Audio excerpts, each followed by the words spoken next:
हम ममता झा समस्त मिथिलावासी गोर लागै छी। साँझ गाबऽ जा रहल छी। जय मिथिला, जय मैथिली, जय माँ जानकी। साँझ दिया साँझ दिया नबी की दुल्हनिया, ये साँझ बीतल जाइया।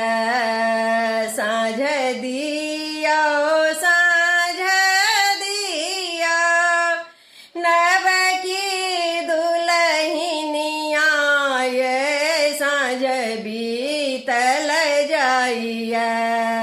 कोबर घर भगेल अनहार, ये साँझ बीतल जाइया। कोबर घर भगेल अनहार, ये साँझ बीतल जाइया। कथी केरा दीपक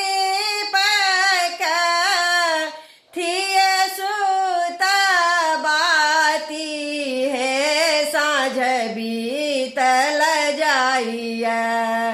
कथी केरा तेल जरब, हे साँझ बीतल जाइया।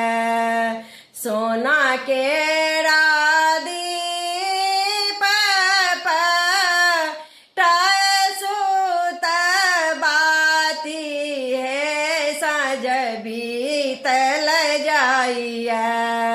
सरिसो के तेल जरब, हे साँझ बीतल जाइया।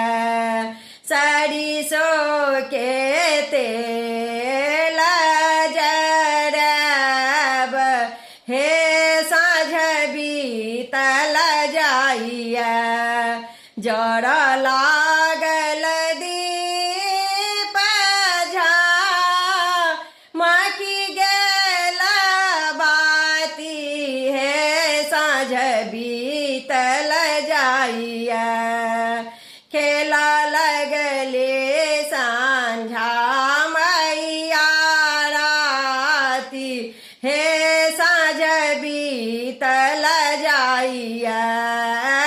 खेला लगले सांझा मैया राती, हे साँझ बीतल जाइया। साँझ दिया साँझ दिया नब की दुल्हनिया, ये साँझ बीतल जाइया।